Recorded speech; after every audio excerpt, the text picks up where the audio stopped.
Ini adalah sketsa yang telah kami gambar. Pada gambar yang pertama ini adalah alternatif yang pertama, yaitu belt conveyor. Di sini kita menggunakan dua roller dan pada roller bagian atas memiliki sebuah batang magnetik.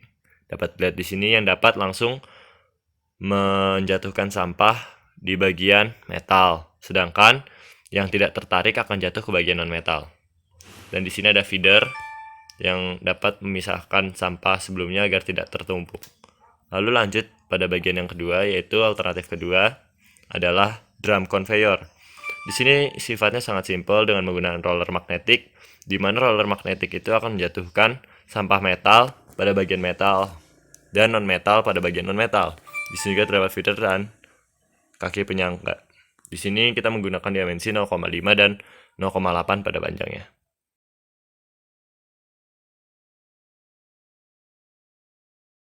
Di sini saya akan membahas SWOT analisis alternatif 1 belt conveyor.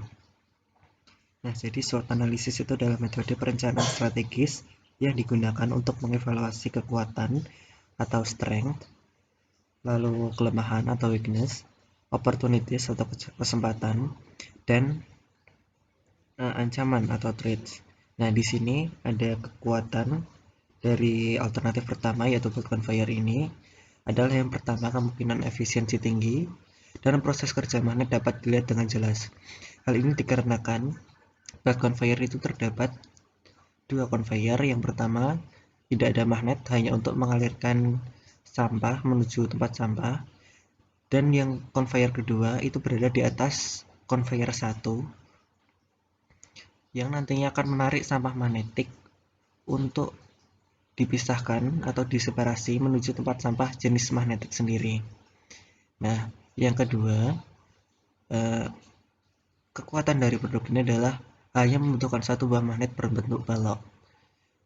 Lalu kelemahan dari alternatif yang pertama ini adalah yang pertama membutuhkan anggaran yang lebih banyak. Dikarenakan kita harus membuat dua conveyor yang nantinya akan menambah biaya pembelian alat dan bahan. Yang kedua adalah membutuhkan daya listrik yang tinggi untuk menggerakkan dua conveyor, karena kedua conveyor ini harus jalan dan harus dibutuhkan sumber listrik.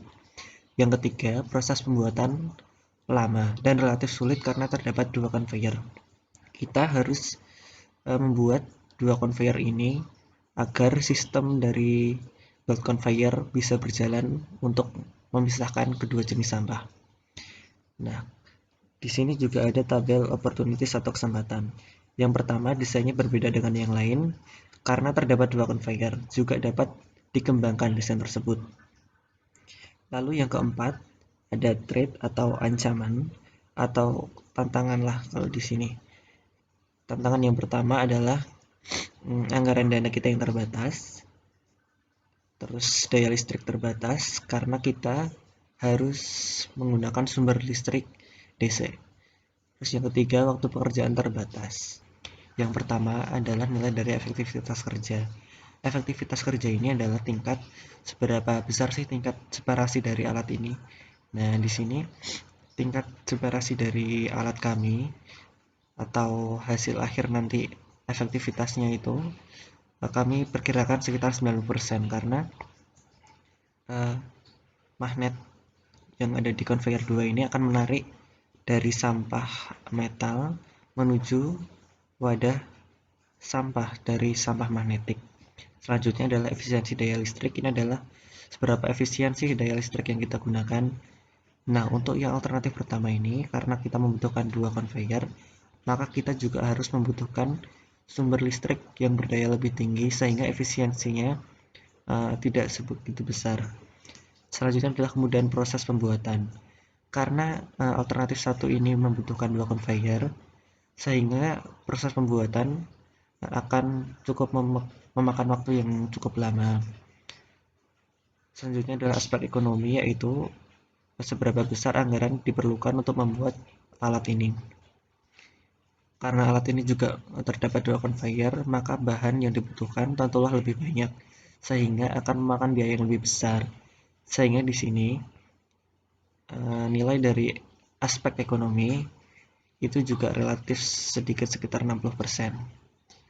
Lalu nilai estetika, di sini estetika yang dari alat yang pertama, alternatif pertama, itu relatif tinggi karena terdapat dua conveyor sehingga desain dari produk ini dapat dikembangkan menjadi lebih menarik lagi. Selanjutnya aspek keamanan dan keselamatan.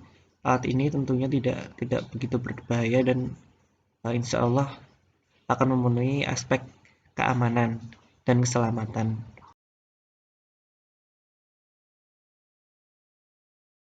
Nah, selanjutnya adalah SWOT analisis untuk alternatif yang kedua atau drum conveyor. Keunggulan dari produk atau desain dari alternatif kedua ini adalah yang pertama, hanya membutuhkan satu buah conveyor sehingga dapat menghemat anggaran, sekaligus proses pembuatannya lebih mudah, serta hanya membutuhkan daya listrik yang relatif sedikit dibandingkan dengan alternatif pertama yang menggunakan dua conveyor.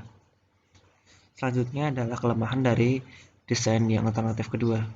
Yang pertama, efisiensi lebih kecil dibandingkan dengan alternatif satu karena ditakutkan sampah magnetik tidak akan tertarik magnet menuju bawah ke sampah magnetik dan takutnya nantinya akan terlempar menuju sampah yang non-magnetik. Yang kedua adalah proses kerja magnetik kurang terlihat jelas dibandingkan dengan alternatif pertama. Yang alternatif pertama jelas proses kerjanya dapat dilihat karena sampah magnetik akan tertarik ke atas menuju conveyor kedua, sedangkan pada alternatif dua ini tidak. Lalu desainnya kurang bervariasi karena hanya terdapat satu conveyor. Lalu kesempatan atau opportunities dari alternatif dua ini adalah alternatif ini membutuhkan space yang tidak begitu banyak sehingga praktis, mudah dibawa dan dipindahkan. Lalu tantangan dari alternatif kedua ini adalah memungkinkan sampah terlempar ke wadah yang salah atau wadah yang sampah magnetik bisa terlempar ke jenis sampah non-magnetik seperti yang saya jelaskan tadi. Lalu perlu mencari bahan untuk magnet yang berbentuk melingkar dan memenuhi desain. Selanjutnya, waktu pekerjaan, anggaran, dan listrik yang terbatas. Yang pertama, efektivitas kerja. Kita perkirakan sekitar 60%, karena kita takutkan sampah magnetik nanti akan ikut terlempar menuju sampah yang non-magnetik. Yang kedua, efisiensi daya listrik. Jelas ini lebih tinggi daripada alternatif yang pertama, karena hanya membutuhkan satu buah conveyor. Lalu kemudian proses pembuatan juga relatif mudah, karena kita hanya membuat satu buah conveyor yang nantinya juga akan menghemat waktu pengerjaan. Yang keempat adalah aspek ekonomi. Di sini bahannya hanya ada satu conveyor sehingga biayanya yang diperlukan lebih rendah daripada alternatif yang pertama. Lalu aspek estetika, yang alternatif 2 lebih sedikit daripada yang alternatif pertama karena hanya terdapat satu buah conveyor dan desainnya hanya yang dapat dikembangkan hanya adalah satu buah conveyor saja. Lalu aspek keamanan dan keselamatan, tingkat persentasenya sama seperti alternatif pertama karena cukup aman. Berikut adalah tabel kelebihan dan kekurangan dari kedua alternatif. Setelah kami total, alternatif pertama mempunyai nilai total akhir 420 dan alternatif kedua nilainya 400. Nah, dari beberapa data analisis di atas, kami memutuskan untuk menggunakan desain alternatif 1 atau belt conveyor. Untuk alasan kami memilih belt conveyor adalah karena komponen tidak rumit, biaya material murah, dan pengoperasiannya pun mudah.